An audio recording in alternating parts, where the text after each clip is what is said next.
Hi, good afternoon. Welcome to the marketplace. Coming up this afternoon, African Development Bank describes debt restructuring of Ghana and other African countries as slow and difficult process with a call for reforms in the financial architecture. If you're going to, if you have somebody that is bleeding and you want to save their life, stop the bleeding faster. Also coming up, Ghana National Petroleum Corporation downplays immediate impact of the decline in Ghana's crude oil production over the past 4 years. We've been very fortunate that even though volumes have declined a bit, we're still in a region of high oil prices. So revenue is still about stable. Plus, businesses aim to drive growth through strategic partnerships and artificial intelligence. Will bring you more from the 8th Ghana CEO Summit.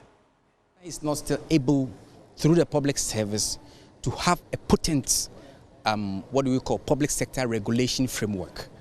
And that is a serious problem. And it is on that note that the CEO Summit continue to be proactive about themes like this. My name is Darryl Kwao. Thanks for being with us. Details coming up.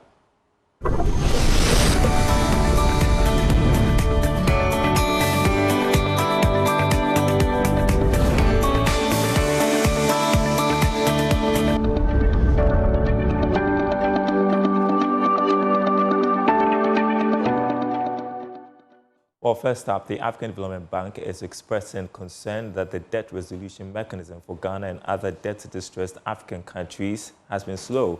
The Continental Bank argues that although the G20 framework on debt resolution has been helpful in mitigating the crisis by harmonizing official creditors and other commercial lenders, the debt restructuring, in the estimation of the bank, has been a difficult process. Addressing the reporters at the 59th AFDB annual meetings in Nairobi, Kenya, President of the African Development Bank Group, Dr. Akinwumi Adesina, called for a reform.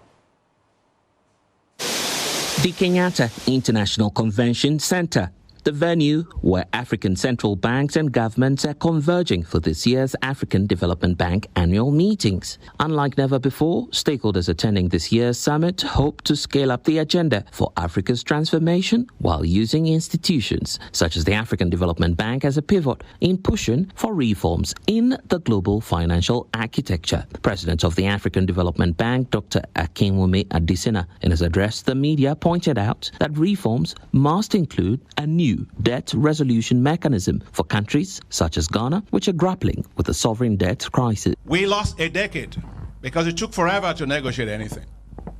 And so we are pleased that there's a G20 common framework, which I strongly support, which the African Development Bank strongly supports, the G20 common framework. It's helping to bring creditors that are the private creditors with the official creditors together to negotiate on comparability terms. What are the terms of the debt restructuring that's going to be done? Now, I understand it takes it's a very difficult process because you have Paris Club members, you have non-Paris Club members, and you have commercial debtors, and their needs are quite different from those of official creditors. But it's helped. It's helped with Chad. It's helped with Zambia. It's helped with Ghana. And it's working also on Ethiopia in putting together the various credit committees. That said, that process, everybody agrees, is too slow. You know, if you're going to, if you have somebody that is bleeding and you want to save their life, stop the bleeding faster. Because by the time that you actually do it, they may be dead. So what you find African countries asking for is a speedier implementation and execution of those global mechanisms to deal with the issue of debt. This is a statutory engagement of the African Development Bank, and Kenya is hosting the 59th edition of the annual meetings of the AFDB, which is underway here in Nairobi. The Continental Financial Institution says it is dedicating this year to the theme on Africa's economic transformation while using the African Development Bank as a tool that will push for global reforms in the financial architecture. On the issue of the special drawing rights And I'm pleased that together with the Inter-American Development Bank and the IMF, that the board of directors of IMF approved that, which is a hybrid instrument that will allow the stretching of those SDRs to be able to lend more. I'm pleased that the board approved $20 billion as a limit for the rechallenging towards hybrid capital for use by multilateral development banks, for example. And it's just this simple. Those SDRs can be leveraged by 4 times, and that $20 billion will become $80 billion. And just tells you the resources you need faster for development. Blair Zuna reporting for Joy News, Nairobi, Kenya. All right, now the Chief Executive of the Ghana National Petroleum Corporation, GNPC, Joseph Abu-Dazi, has responded to concerns about the decline in Ghana's crude oil production as highlighted in the 2023 annual report of the Public Interest and Accountability Committee, PIAC. During his inspection of GNPC's nearly completed operational headquarters in Takoradi, Mr. Dazi downplayed the immediate impact of the decline, but stressed the need for increasing production volumes and reserves. Correspondent Natalia Kwanza has more. At the new GNPC operational headquarters in Takoradi, the CEO, Joseph Abu-Dazi, responding to questions on the latest PIAC report, said, despite the concerning figures, he is optimistic about GNPC's future. Yeah, I mean, we need to increase our production, but you need to also appreciate that revenue is a function of 2 parameters, it's price and volume.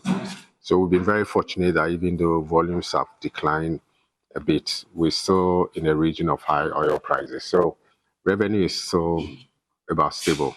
But of course, we need to work very hard and increase our reserves and also increase our production volumes. I mean, our responsibility is to make sure that we improve. So I don't think it's going to stay the way it is. Otherwise, then really, there's no justification for why we should even be employed by the state. So the idea is to improve productivity, and through that we should then improve the volume of production that we currently have. So that's the objective that we set for ourselves. The PIAC report shows a drop in production from 71.44 million barrels in 2019 to 48.25 million barrels in 2023. However, Mr. Dazi emphasized the importance of boosting productivity and operational efficiency, starting with the new headquarters. Strategically located in Takoradi, the operational headquarters is expected to foster better collaboration between GNPC and its partners in the oil industry. It's my first tour of this building and very impressed with the work that has been done here. I think the contractor has done a very good job. Together with the GNPC Works department, we're really very impressed. I mean, most of the time when you go to offices like this, the quality of finishing leaves so much to be desired, but I'm very impressed with the quality of finishing and the work that has been done. And I hope that this will help improve the productivity of the staff who work here. We already have the foundation people working from here. Some of the operational staff will also be brought here to help with our operations. As I just mentioned, most of the oil companies who operate in Ghana have their offices here, and their counterparts in GNPC will have to be stationed here to work with them to bring to fruition whatever objectives that we set for ourselves as far as the various fields are concerned. With the new headquarters nearing completion, GNPC is poised to strengthen its operations and continue its growth trajectory in the oil sector. In Natalia Kwanza, Joy News, Takoradi. All right, in other news, Chief Executive of the CEO Network Ghana, organizer of the Ghana CEO Summit, Ernest de Graft Ejiri, has underscored the need for public-private partnerships for economic diversification and sustained growth whilst leveraging the benefits of artificial intelligence. He spoke to Joy Business at the 8th Ghana CEO Summit in Accra. The one-day 8th Ghana CEO Summit focused on the theme Reigniting Business and Economic Growth, Charting a Path Forward, Economic Diversification and Artificial Intelligence Transformation. In an interview with Joy Business, Ernest de Graft Ejiri, the Chief Executive Officer of the CEO Network Ghana, emphasized that this year's theme highlights the critical need for collaboration between Ghana's private and public sectors to navigate a rapidly evolving global landscape. It's been so many years in Ghana with this cyclical pattern of 2 steps forward, 1 step back. And Ghana is not still able, through the public service, to have a potent, public sector regulation framework. And that is a serious problem. And it is on that note that the CEO Summit continue to be proactive about themes like this. Well, why have we combined AI to it? Because we are believing that, and we have supported the government through our thought leadership platform in the digitalization drive of the Vice President and then the current administration.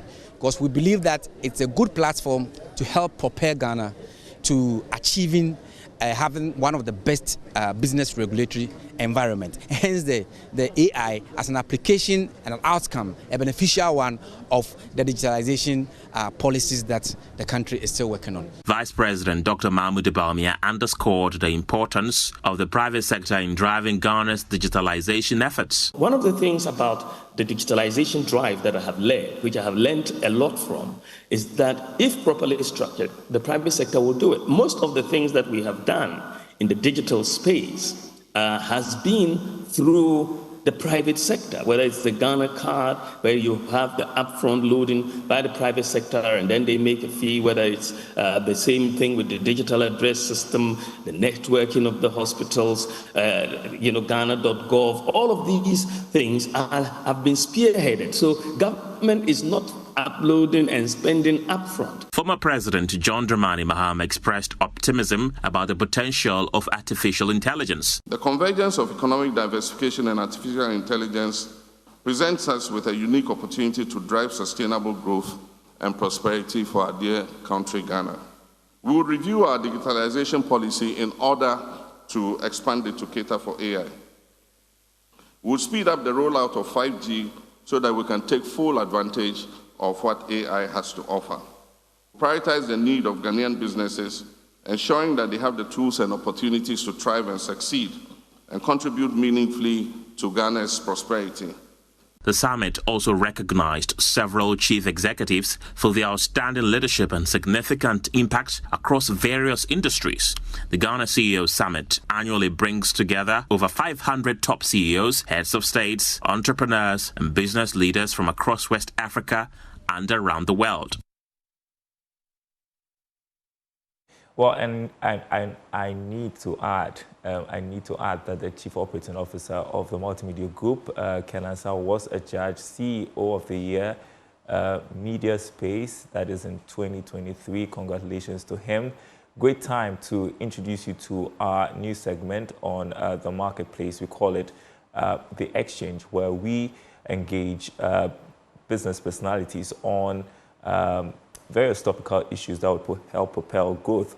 Well, leveraging AI has been a key topic at the ongoing Ghana CEO Summit, but how can CEOs leverage that to propel growth in the organizations? Let's delve into it. Exchanging ideas with me this afternoon is Philip Gamel, who is Chief Executive of Web and Software. Thank you so much for joining us. Thank you, Darren. You were at the CEO Summit yesterday. Yes. Tell me what your impressions are, especially the spotlight put on artificial intelligence. Fantastic. And I loved particularly seeing the lead candidate in this year's election delve into AI and how they hope to use it. For the NDC, you mean?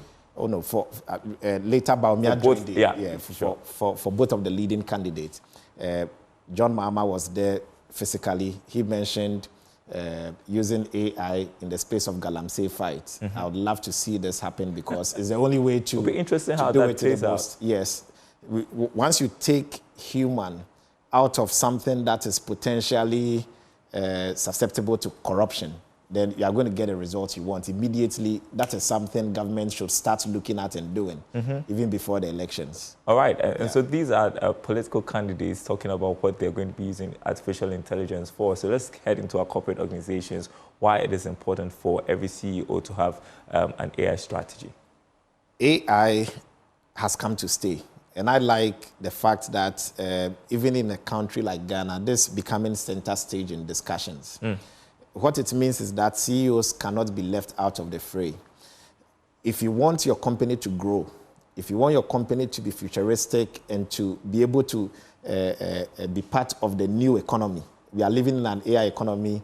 I've heard so many CEOs during the meeting walk to me and say, Philip, organizations are becoming like apps, like you always tell us, and like 6 CEOs coming. These were people that previously were not very receptible to technology. Right. But in the space of business today, if you do not evolve with changing times, if you do not build new strategies and you are able to weave everything, you are going to be, lost out on business. And why this is so important for CEOs is that in as much as perfecting the algorithms and thinking about technology, the tech part, it is also important to reimagine the business operating models. And that's something CEOs do with their leadership teams. For you to be able to leverage AI effectively as a CEO, it is time to start having conversations with your management team. You must reconsider and reimagine the roles, the responsibilities of your team, and the culture. And that's integral to the work of the CEO. They must take center stage in leading this strategy and formulate a whole new way of working. And I believe if they begin to invest more in the people, in the reasoning, the possibilities, they'll begin to reap the benefits almost immediately. Talk to us a bit more about how CEOs can align AI initiatives with their corporate vision. There are 3 things CEOs must do: processes, their people, and most importantly, the potential. So you take the potential. They must be able to sit down and assess the current business as is. This is something every CEO must do. You sit down and assess the way the business operates, the current operating model, and what AI could enable the business to do. Because if you are achieving revenue at this level without AI implementation, I'm telling you, AI can take it way above the roof. If your expenses are above the roof, AI can help you to bring it down. Really? But you must be able to sit down and reassess the operating model by looking at the potential. What can AI augment my people to be able to achieve? Then you come into the people, because most people would want to invest in the technology and just bring tools and say, let's start using it. No. You must think, we are not talking about the corporate setting.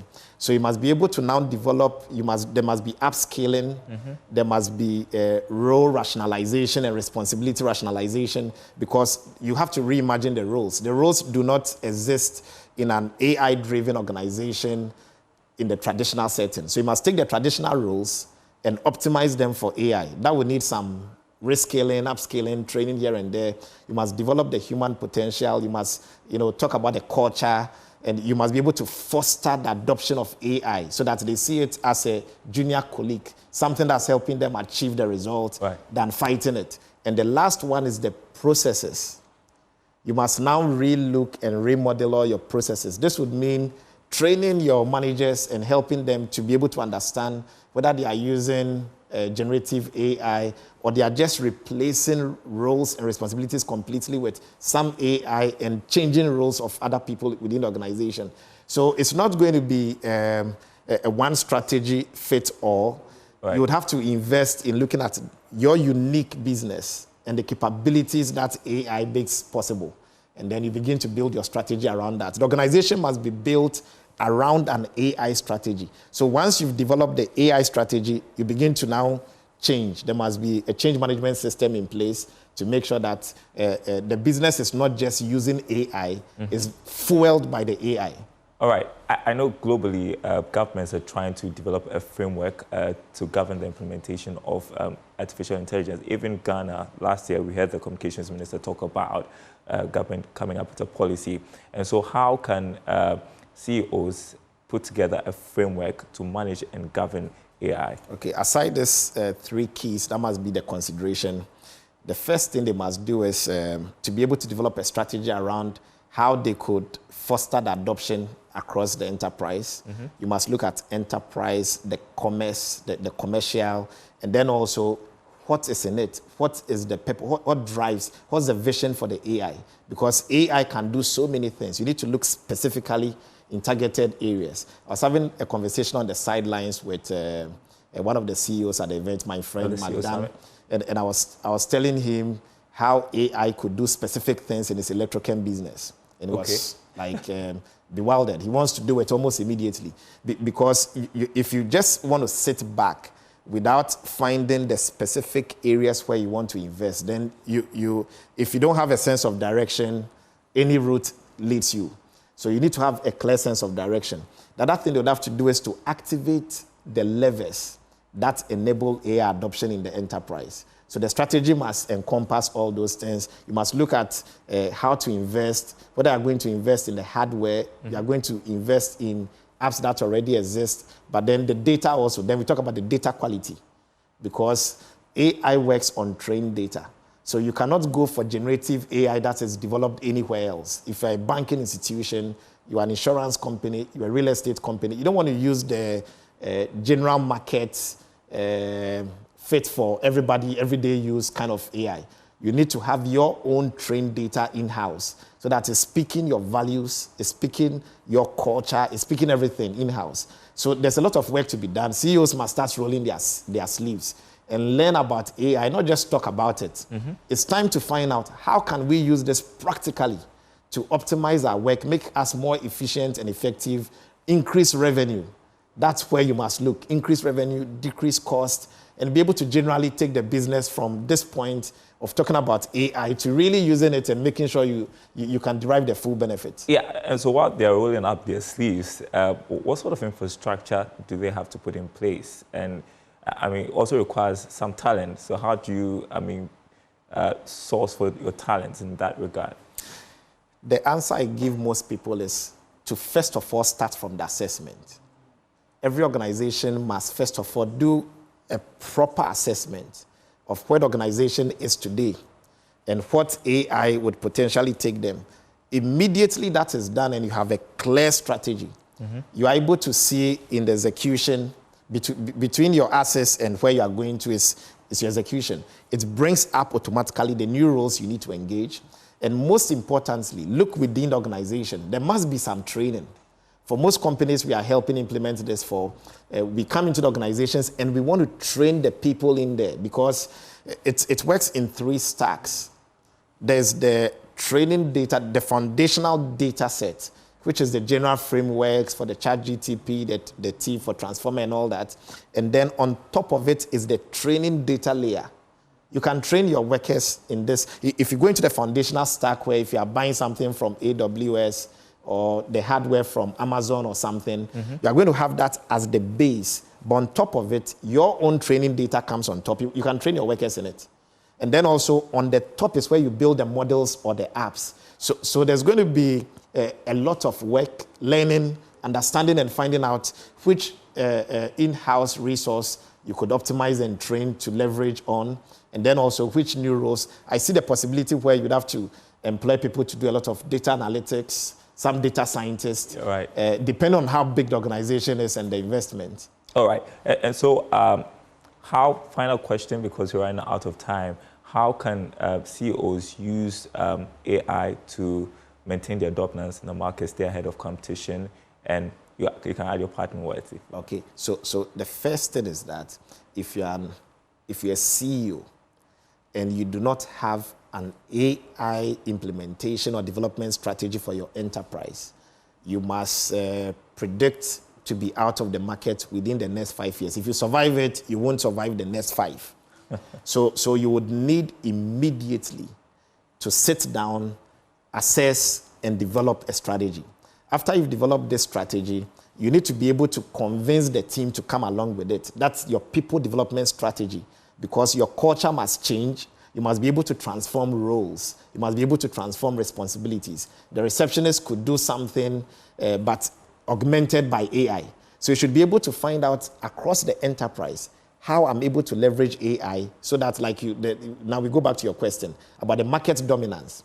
You lose the market automatically, for example, if you do not reply promptly. Now with chatbots, which are powered by AI, people are getting prompt responses to messages as soon as they communicate with companies. With such precision, over the last particularly 3 months, you've had a precision of having conversations like you do with human beings. Formerly, when it came like a year ago or two, you weren't having that kind of, you would be able to determine that, you should be able to distinguish. Okay. Now you're unable to distinguish between the two. So every organization must have the strategy. I mean, you have no time. I'm enjoying the conversation, but we have to go. It's been great exchanging ideas with you, Philip Game, CEO, Web and Software. Appreciate your time. Hopefully next time we'll exchange some more ideas with you. But that's the marketplace. Thanks for watching, everyone. More news on our website, myjoyonline.com/business.